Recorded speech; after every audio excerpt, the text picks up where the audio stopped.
Yo, what it do? This your boy Ojizz on the track, and this is the first ever episode of Behind the Beats, featuring me and hip-hop legend Tracey Lee. On the track.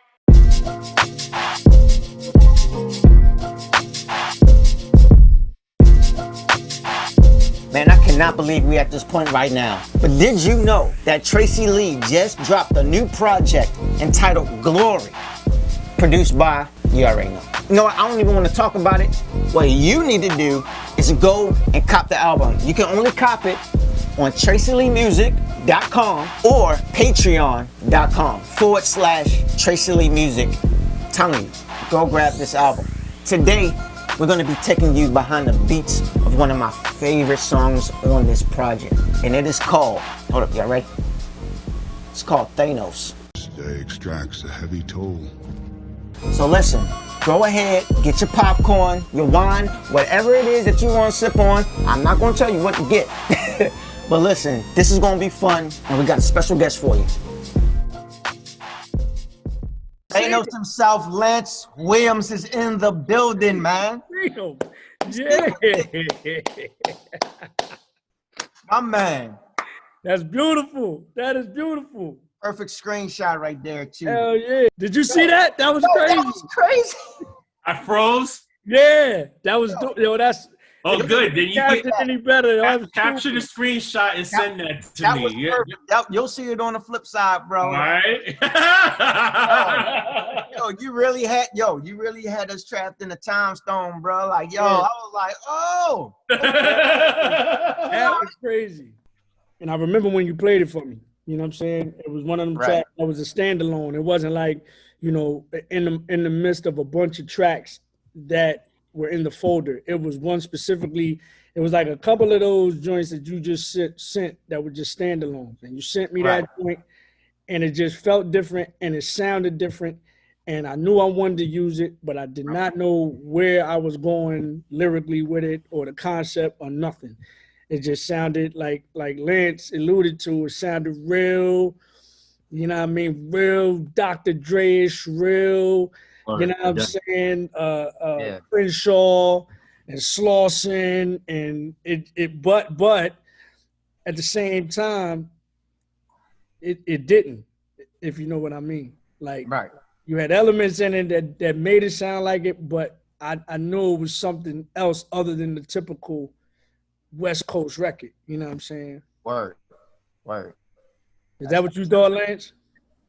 Yes, I was like, man, just got in the Dr. Dre bag right here. And I mean, I'm always leery about, you know, because I respect the artists and, you know, their craft and whatnot. And I'm leery about making comparisons, you know, to other folks, because, you know, Ojizz is Ojizz, you know what I mean? But it gave me that feeling, like Trey said, Crenshaw, Rosecrans, like just being out there, you know, on the boulevard, and you know, it had a real sinister vibe to it, you know, like it was just dark, you know, like with this track, I actually wanted kind of like an eerie kind of sound, a real spooky kind of vibe. That's why I have like a real crazy yell in the background.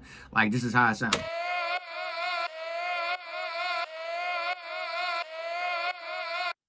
Yeah, it's just kind of spooky and eerie. I'm gonna solo these out as we go along. So I had the yell.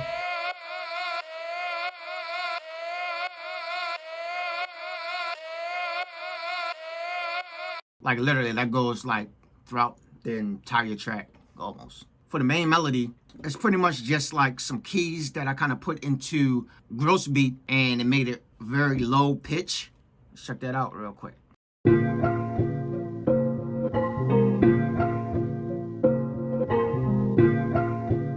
And then along with that yell, it makes it real spooky.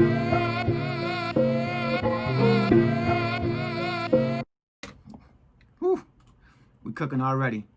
That darkness that you speak of, that is probably the first element of going in the direction that I went into.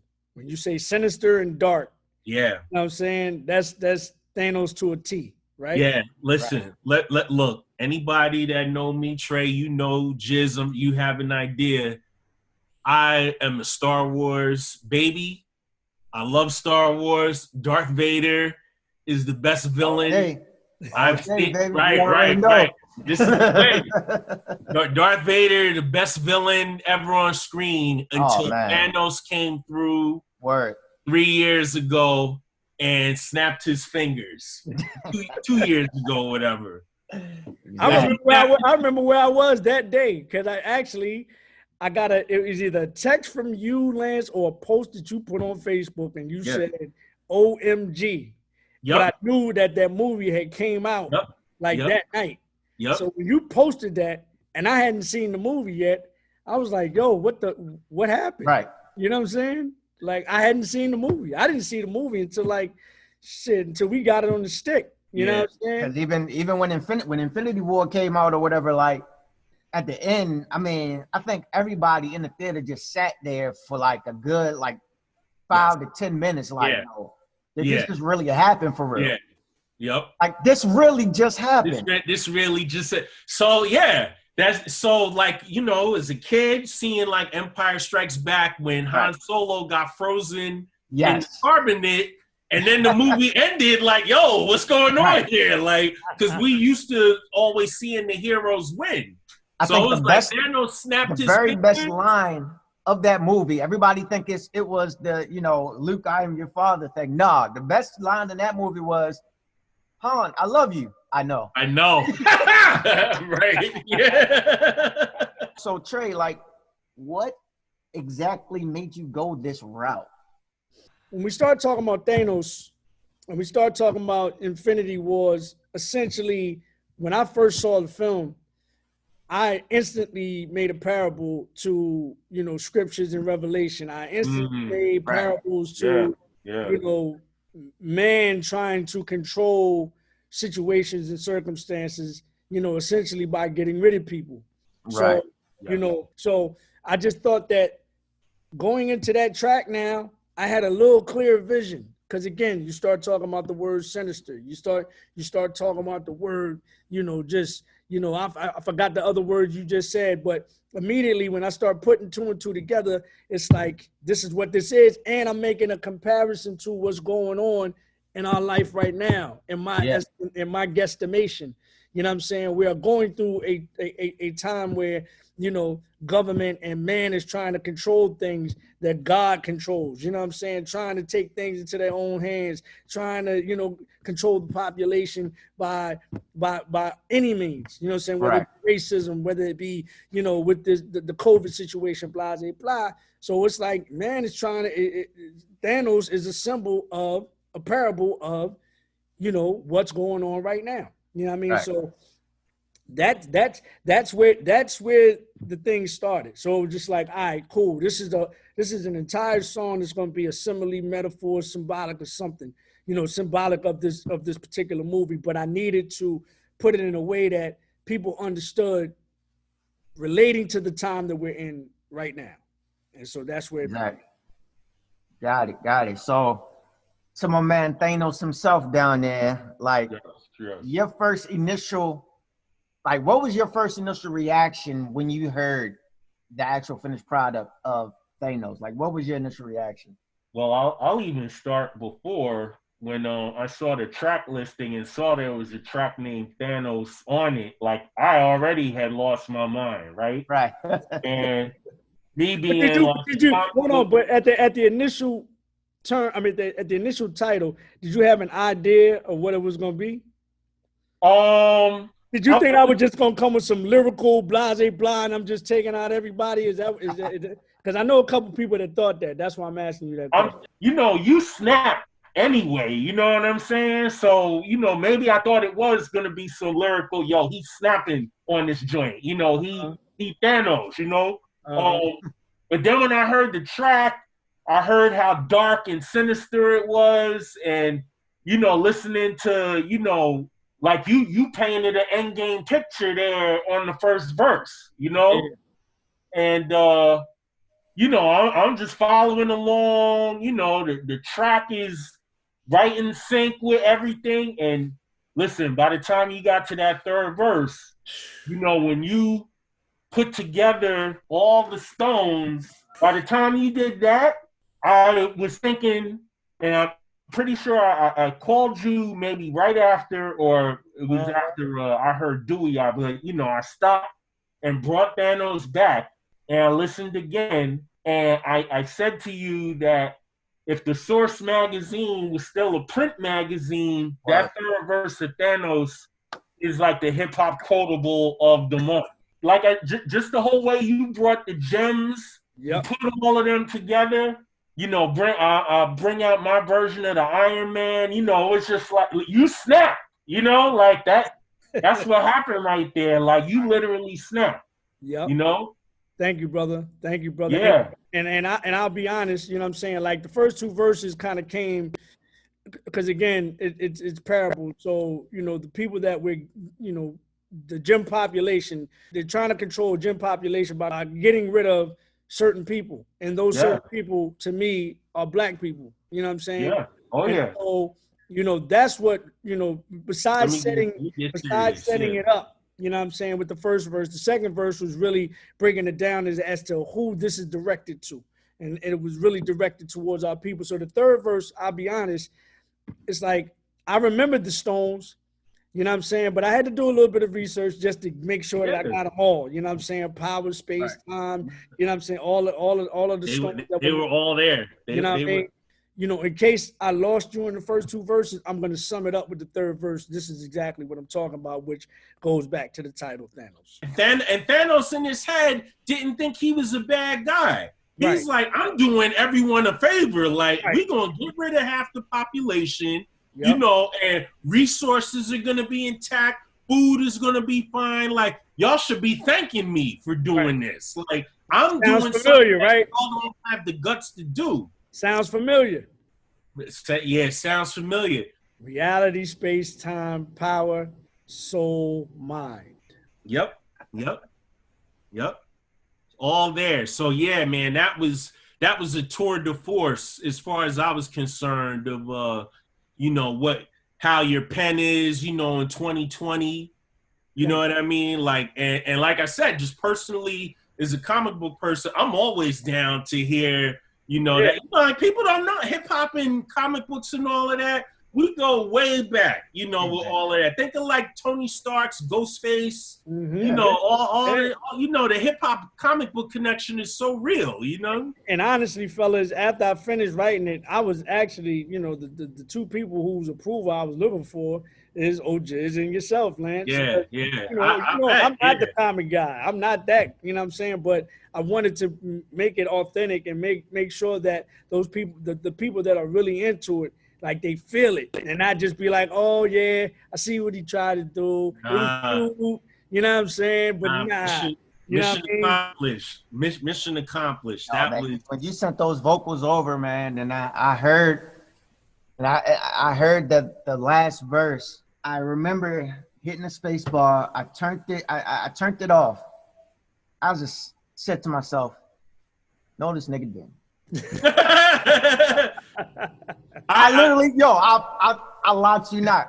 I look at y'all, and I said, no, this nigga. Jizz, I almost envy you that you were able to hear that, like, because I can't imagine having crafted that track and then hearing the vocals, being the first person in the world to even hear that, like what that was like, Dude, is that what you expected, Jizz? Is that what you expected? Yo, I did not expect that at all, bro. Right. So I know you talked about it previously, but we wasn't privy to it. Can we get just a little glimpse of, but you creating the track? Like, what was in your head? What were you thinking? Like, good question. So I get my main inspiration from comics. Okay, I'm a DC person. Okay, I've always been a DC fan. Sure. Marvel, but I've always been a DC fan, just because of how grounded they are as far as their comics and their references and everything like that. So, like, no matter what, like, this guy is always my inspiration. Like, the Joker has always been like my main source of inspiration. This is what I wear in the market. This is what I wear in the market. All right. Yeah. Not. Because like yo, it's you have just like anybody that plays the Joker in a movie, you have to be a certain type of actor to play the Joker. You can't just be just anybody. It's a certain mindset that you have to be to play the character. Yep.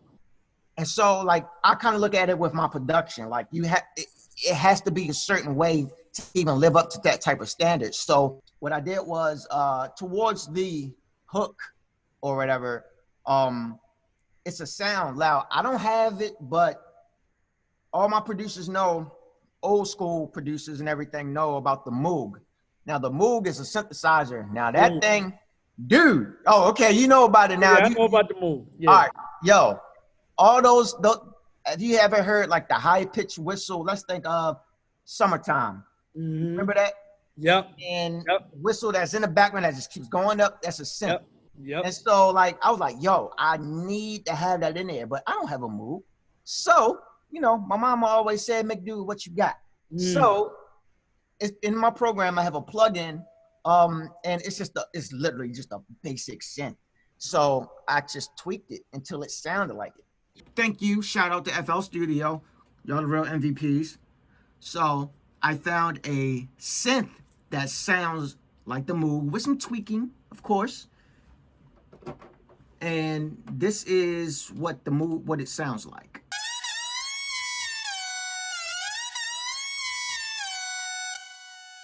And I love it. I love it. So let's just see how all that sounds together.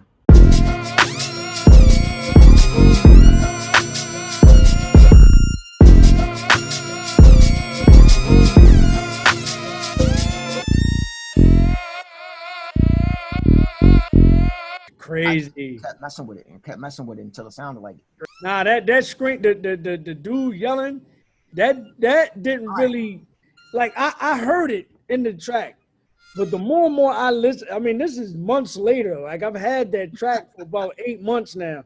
Like, months later, that part is so ill. It's subliminal and ill. Yeah, it's like, subtle. It's hypnotic, you know. But it rocks. It gets like it makes me. It gets me.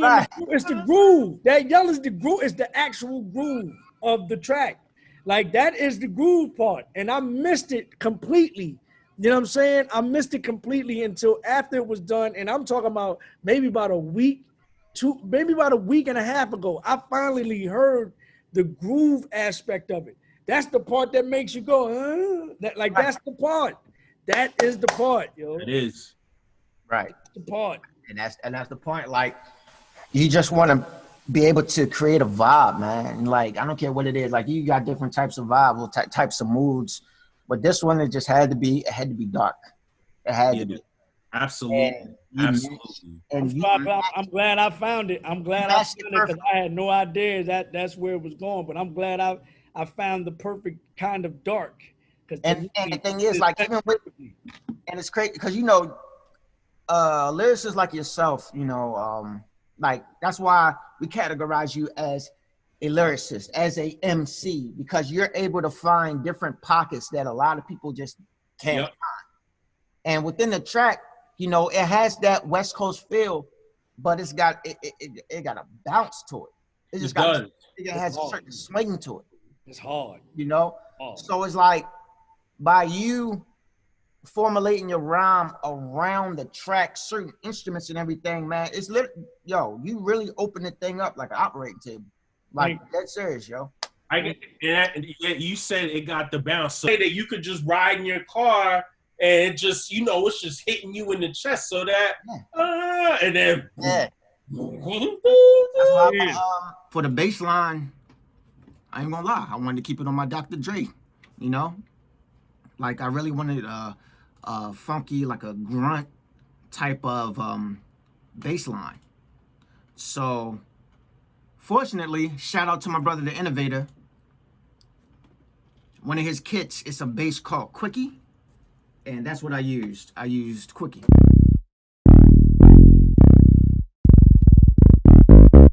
Just real, you know? And so, along with that, we got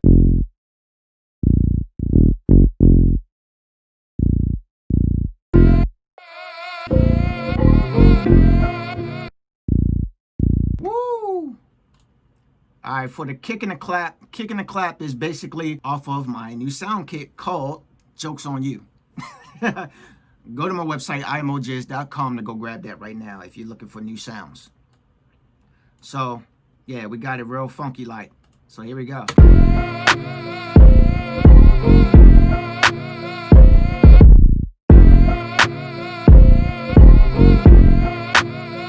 Then we add some shakers.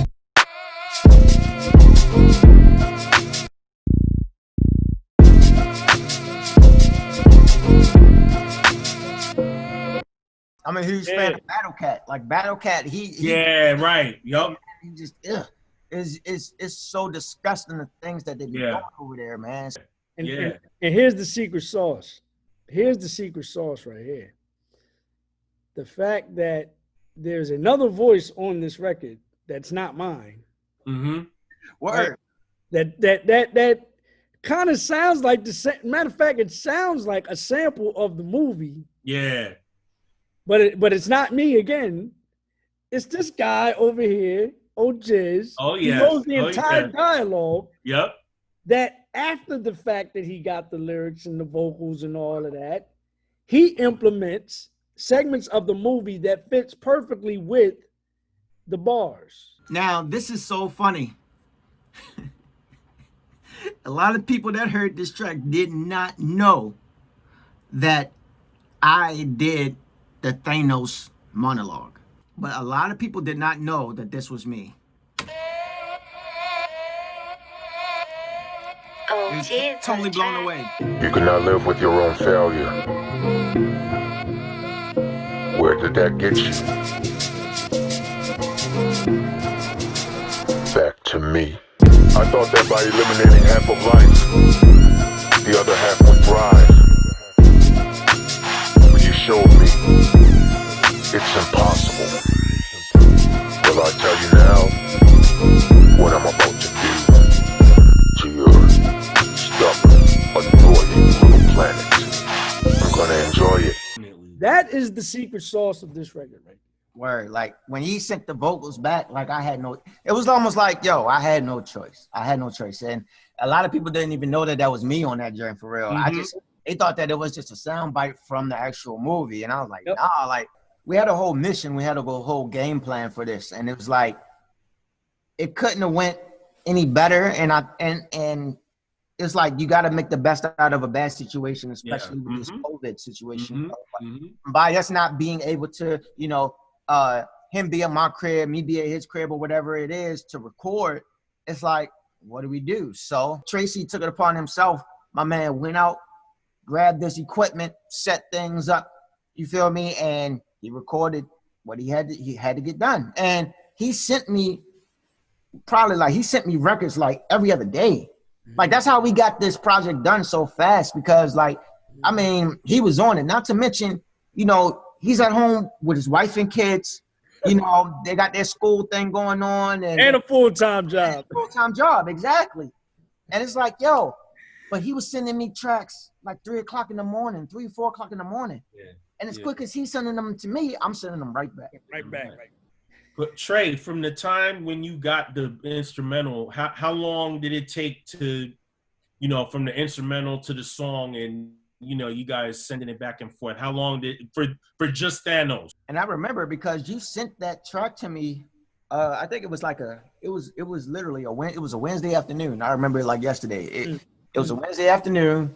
He sent me the track like early in the morning, and I heard it probably like around like 10 o'clock in the morning, and I was just like, yo, okay, I gotta get this done quick. I gotta get this drink done, yo. So I first of all, I called him. He knows this. I was like, yo. Yep. Yo, what did you just do, bro? Yeah, he did that a lot on this. He just starts laughing. He just starts laughing like, yo, what do you mean, Jizz? Like explain, Jizz. Yeah, You know what, Lance? I'm just returning what I do to him. Like when he the track. It sounds like it was really put together in the midst of what was going down in Minneapolis, or what was starting to, if you're talking in May. So Yep. all this process of completing the song is going on, and you know, Minneapolis is on fire, the country's on fire. Yep. And that's exactly what happened, and that's exactly why I couldn't contain myself. And the thing about it is, again, I have to keep stressing this point. This happened, that sonically and musically, that happened without me writing anything. It told the story from a sonic standpoint before I even wrote it.